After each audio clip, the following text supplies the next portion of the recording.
Shavua Tov, everybody. I can't believe it's another brand new week. To those who are still celebrating Easter, I wish you a very blessed and meaningful Easter from all of us at Lay of the Land. And we are now past the festival of Pesach, of Passover, and are looking forward to the next big one in our calendar, the festival of Shavuot. If you are joining me for the first time, welcome to it. This is the Israel Brief, brought to you by Lay of the Land and hosted by me, Rolene Marks, where I join our phenomenal community. In fact, I would go as far as to say we are more than a community, we are family from all around the world. If you are joining, you join Israel Briefers from Trinidad and Tobago to Israel, to the United States, to Northern Ireland, to the Highlands of Scotland, to the glorious open spaces of Australia and everywhere in between. And just a reminder that every Thursday I announce your Mensch and your Moron of the Week, so get those nominations through to me. And every day I take an audience question. So if you have a question you would like answered, and there are no holy cows here, please be in touch either via our social media or in the comments section below. It is day 563. We still have 59 hostages remaining captive in the hell of Gaza, still held captive by Hamas. We want them all free now. And the Israel Brief is committed to not stopping until every single one of them returns home safely. As we start with our top story, I want to wish all our Christian brothers and sisters around the world our deepest condolences on the passing of His Holiness Pope Francis today. The Pope passed away. His death was announced by the Vatican at the age of 88 following a respiratory sickness and pneumonia and bronchitis. Now, President Herzog paid tribute to His Holiness and released the following statement via X. I send my deepest condolences to the Christian world and especially the Christian communities in Israel, the Holy Land, on the loss of their great spiritual father, His Holiness Pope Francis, a man of deep faith and boundless compassion. He dedicated his life to uplifting the poor and calling for peace in a troubled world. He rightly saw the great importance in fostering strong ties with the Jewish world and in advancing interfaith dialogue as a path towards greater understanding and mutual respect. I truly hope that his prayers for peace in the Middle East and for the safe return of the hostages will soon be answered.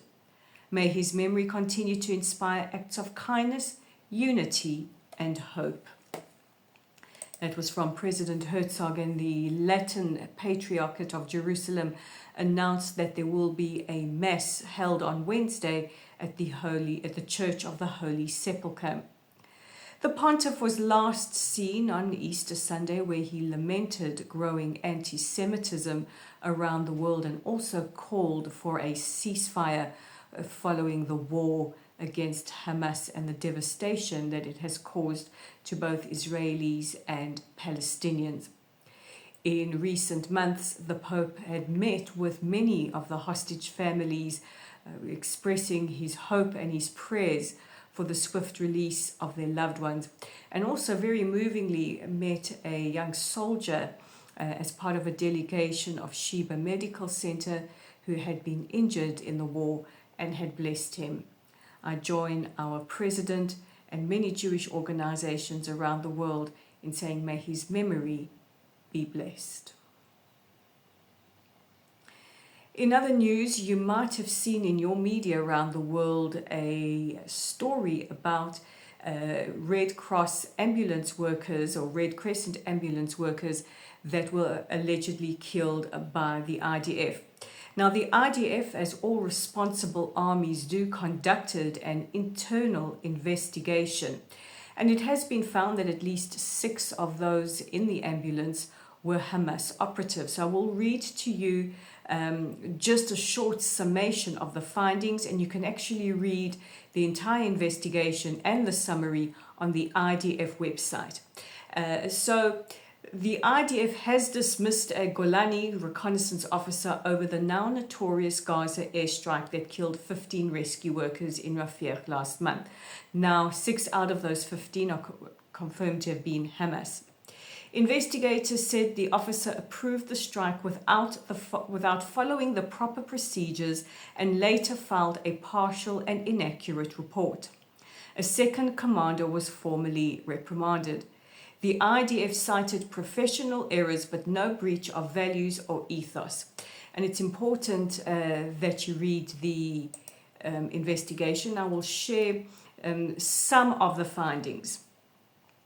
The examination found no evidence to support claims of execution or that any of the deceased were bound before or after the shooting. Such claims are blood libels and false accusations against IDF soldiers. On the night of the incident, March the 23rd, 2025, troops were conducting a vital mission aimed at targeting terrorists.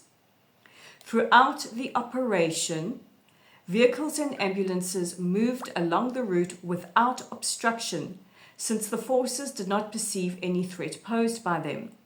The forces also apprehended 2 pedestrians who raised suspicion and released them subsequently. This indicates that the troops did not engage in indiscriminate fire, but remained alert to respond to any real threats identified with them. There were 3 shooting incidents on that day. The first incident, troops fired at a vehicle identified as a Hamas vehicle. Following this, the troops remained on high alert for further potential threats. Approximately an hour later, the troops opened fire on suspects emerging from a fire truck and ambulances very close to the area. Supporting surveillance had reported 5 vehicles approaching rapidly, stopping near the troops with passengers quickly disembarking. The deputy battalion commander assessed the vehicles as employed by Hamas forces. 15 Palestinians were killed, 6 of whom were identified in a retrospective examination as Hamas terrorists. And the third incident, about 15 minutes later, the troops fired at a Palestinian UN vehicle due to operational errors in breach of regulations. The troops' commander initially reported the event, and additional details emerged later in the examination. Now, you can find the full report on www.idf.il, and it's important, especially when there are so many accusations made against our soldiers, that you get the facts for yourself.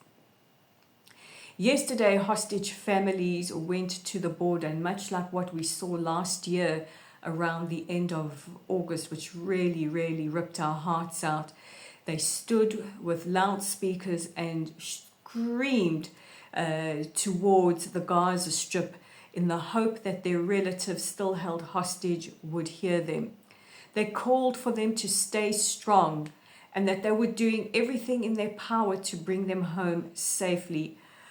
I think what really ripped my heart out was listening to Lishai Miran Lavi. She is the wife of Omri Miran, who is still held hostage, believed to be one of the 24 that are alive, speaking about how their little daughter is now 2 years old, and saying that, we are holding every day we are holding onto hope that we can build the life that we were planning. It's absolutely devastating.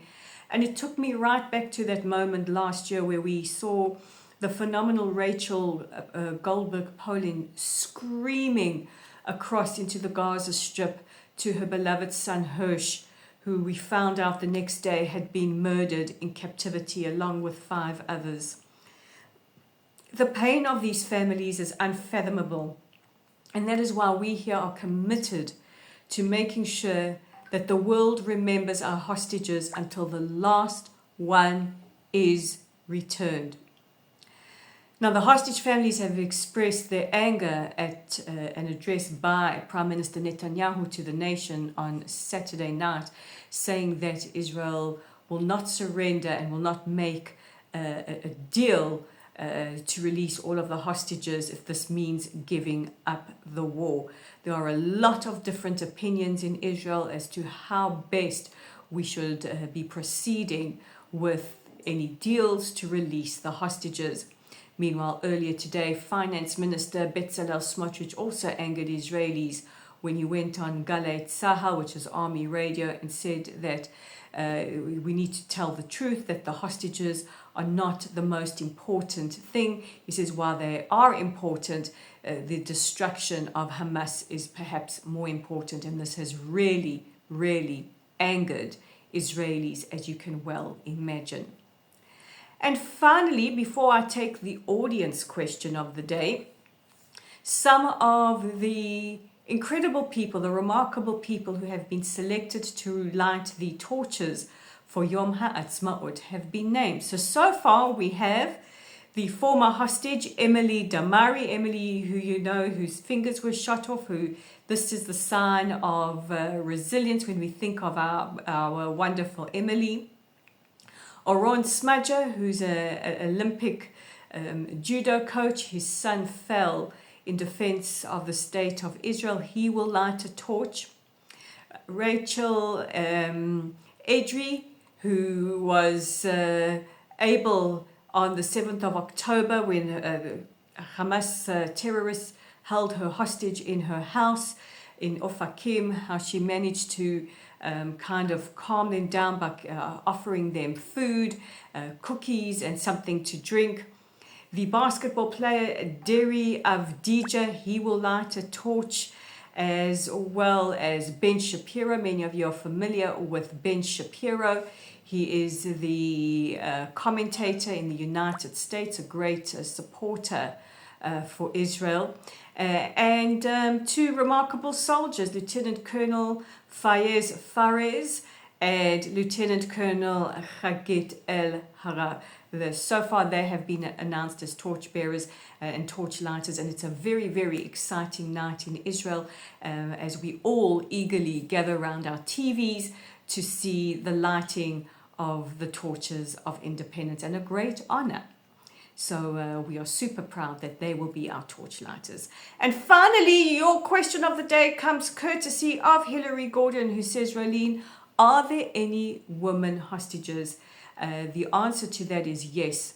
Hamas are still holding the remains of 3 female hostages who were murdered on the 7th of October. Their corpses taken hostage, and they are counted amongst the 59 that we want home immediately so that they can be laid to rest in a dignified burial.